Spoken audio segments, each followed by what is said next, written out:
Hello everybody, this is Dr. Chris and I am bringing to you Exploring Creation with General Science, Experiment 12.2, the products of combustion. And the procedure is published in J. Wile's Exploring Creation with General Science by Apologia Educational Ministries. The equipment and materials used in this experiment include a mirror, paper towel, distilled water, 2 drinking straws, a saucepan, 3 small glasses or beakers, a 1/4 cup measuring cup, a 1 cup measuring cup, a 2-liter plastic bottle, a balloon, a small spoon, and I also have a set of measuring spoons, vinegar, baking soda, and of course eye protection. I would also add that you should use gloves for this particular experiment because the reactants can actually be irritating to the skin, and then also having an apron is a good idea. Additionally, you'll need some red, also called purple cabbage, just a few leaves of it, as well as a stove, which are not pictured here. Step 1 of the procedure tells us to rinse the saucepan out twice with distilled water. Now it's really important that we do this because in this procedure we are using red cabbage or purple cabbage that contains a pigment. I'm going to dump that out while I'm talking here. That's 1. Now 2. Contains a pigment called anthocyanin, and that pigment is actually pH dependent. It tells us as a pH indicator if a solution is either acidic or neutral or basic or alkaline. Now, water that comes out of the tap may not be neutral, but water that comes out of a jug labeled distilled water is neutral. And it's really important that we start with neutral water in this experiment. Okay, I'm going to skip step 2 for now and go on to step 3, which is rinsing out the measuring cups twice with distilled water. And we're doing that for the same reason. If this has any residual dish detergent on it or anything like that, then it will cause the results of our test to be invalid. Again, we're trying to clean the surface with a pH neutral substance such as this distilled water. There's 1 of the measuring cups. And then the next. Rinse. There we go. And in step 2 of the procedure, it tells us to go ahead and add that purple cabbage to the pot in the pan. Okay. Then we're going to put that saucepan on the stove and heat it until the water boils. Now here I find it easier to use a spoon, like a cooking spoon, and to stir it around the pot. So while that's boiling, the procedure tells us to go on with the first experiment. Step 7, use the paper towel to clean and dry the mirror. So you're going to grab, obviously, a piece of paper towel to be able to do that. Clean and dry that mirror. Okay, and then we're going to breathe on that mirror 3 or 4 times, and then we're going to examine the mirror. Now, do make sure that you have put a hypothesis of what you think is going to happen to that mirror after you breathe on it. So I'm going to go ahead and breathe on that. You don't need to see that in the camera, just the results.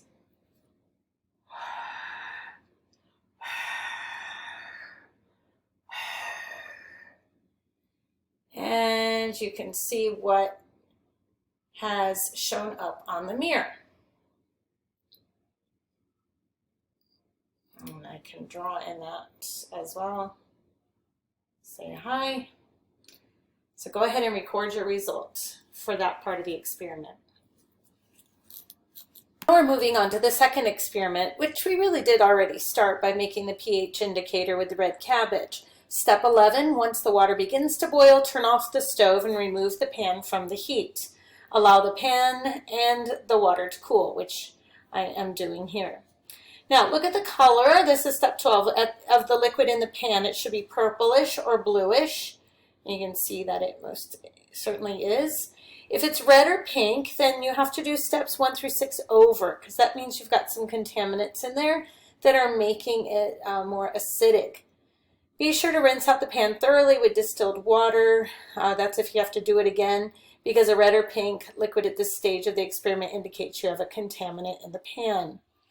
Step 13, while the pan and water are cooling, fill the 2-liter bottle about 1/8 full of vinegar.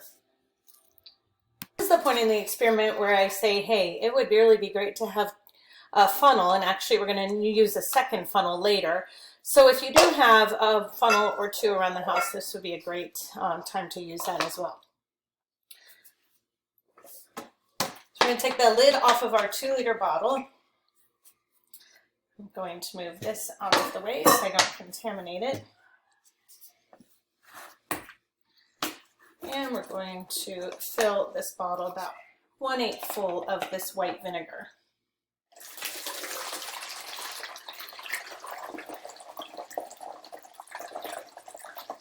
We're just eyeballing it. More of a qualitative measurement than a quantitative measurement. So it's about 1/8 full here.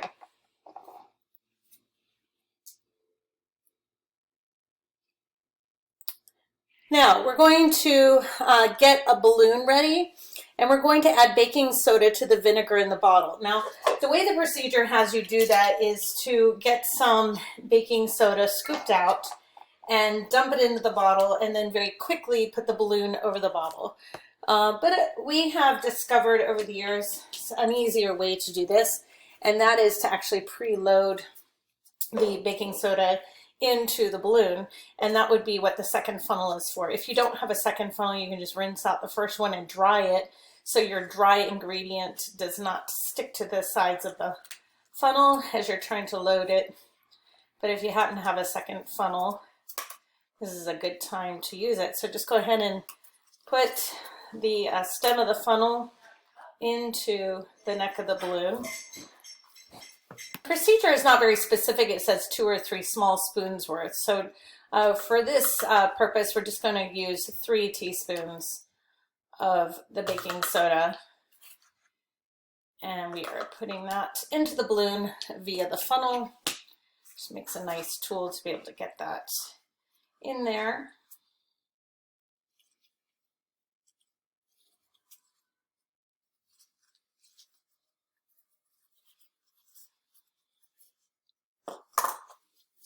And then we have our baking soda preloaded there.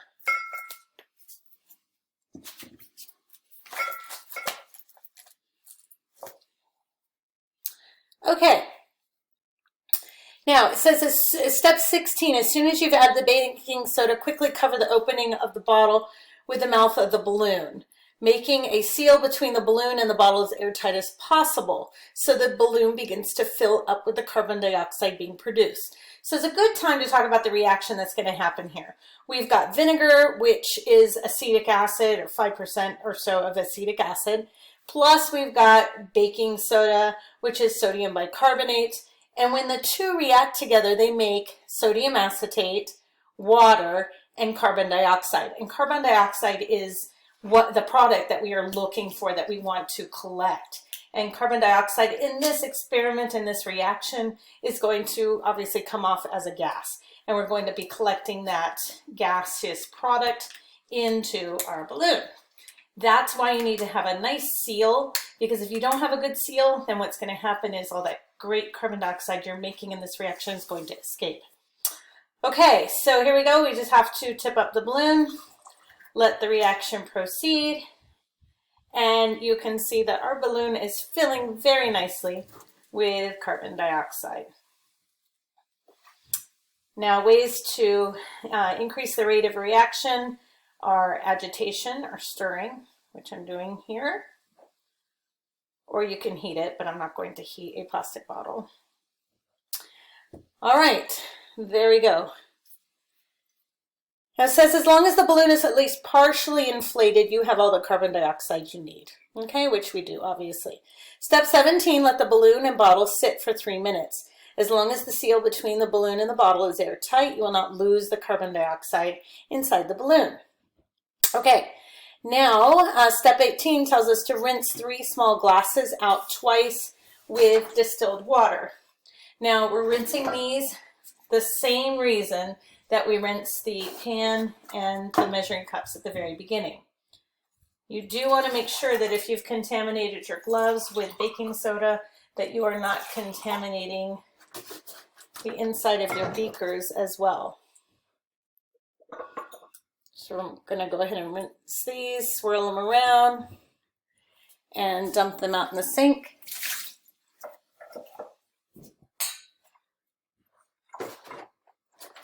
And we're going to repeat that.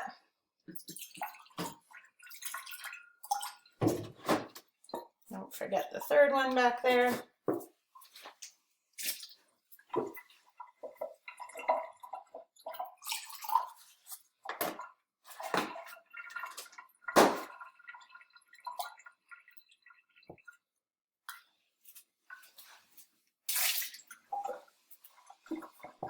Okay, this ensures that we don't have any contaminants that are going to give us some false results. Okay, now it says use the 1/4 cup measuring cup to scoop out 1/4 cup of solution in the saucepan. And then we're going to put that in one of the small glasses. That's step number 20. So I'm just going to go ahead and pour this in and measure. You can see that nice purple color there.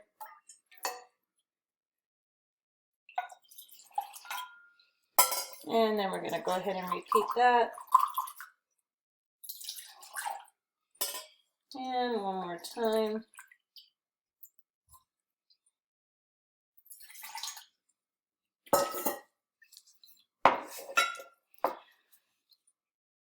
Okay, so all 3 of our glasses have 1/4 cup of cabbage water in them. That's step 21. Now, step 22 says to remove the balloon from the 2-liter bottle. Pinch the neck of the balloon so you don't lose much of the carbon dioxide. Then we're going to place one end of the straw in the cabbage water solution in one of the 3 glasses. And we're going to use the balloon to actually blow carbon dioxide directly into this glass. And we want to obviously do it so the solution doesn't splatter us. Don't worry about getting all the carbon dioxide into the straw. We're going to lose a lot in this process. The main thing is to know that at least some of the carbon dioxide goes through the straw and into the cabbage water. And we're going to know this is happening because we'll see bubbles coming out the end of the straw. Now, before we do this, please do make sure that you have made a hypothesis on what you think is going to happen when we add carbon dioxide to this pH indicator solution. Remembering right now, the solution is showing neutral, is a pH of about 7 because it's purple. And if it goes to more of an acid, it's going to go more to pink. If it's going to be in the presence of a base, it's going to go more to a blue. All right, so we're going to go ahead and remove this balloon very carefully. Then we're going to insert the straw into the balloon.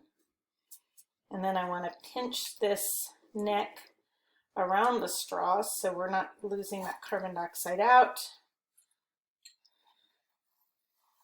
And now we're seeing some bubbling action happening.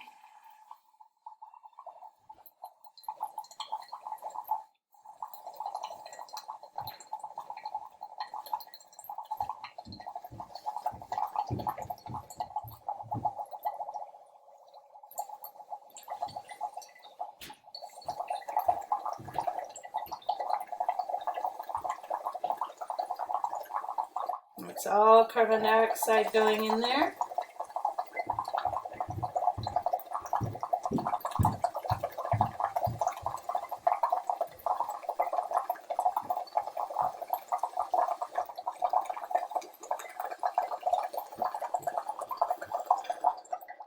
Okay. Now we're going to compare that color to our control beaker. What do you see? In this beaker, we've just infused a bunch of carbon dioxide gas, and it is now pink. So go ahead and write down that result.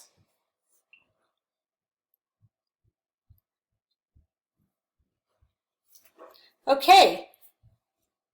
Step 25 tells us to get another straw and place one end in the cabbage water that is in one of the two remaining glasses. Now we're going to blow through this straw with your mouth so your breath goes down the straw and bubbles up through the cabbage water. And we're going to do this several times.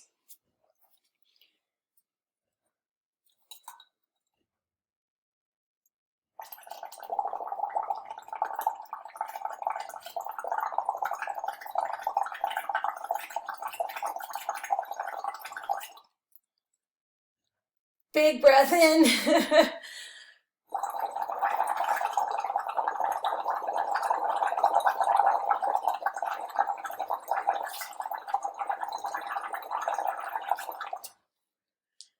Big breath in.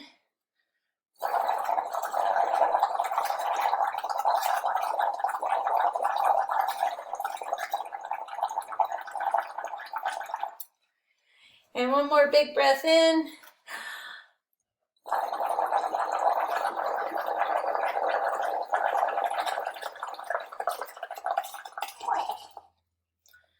All right, let's see what we have. We're going to compare that to our control.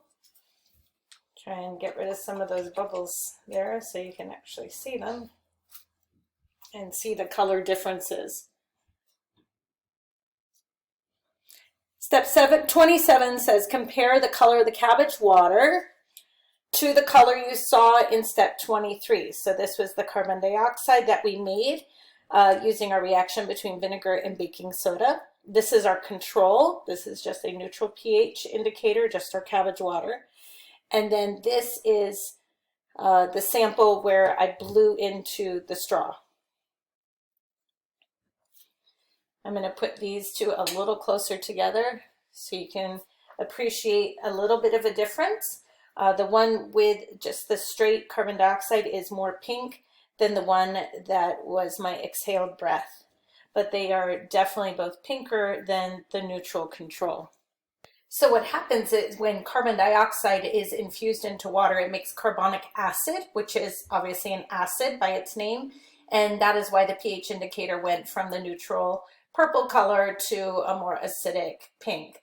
So another conclusion you could draw from that, just from the color difference here, is which solution had more carbon dioxide go into it, the pure carbon dioxide here or my exhaled breath. And that concludes Experiment 12.2. Thank you so much for watching, and I'll see you next time.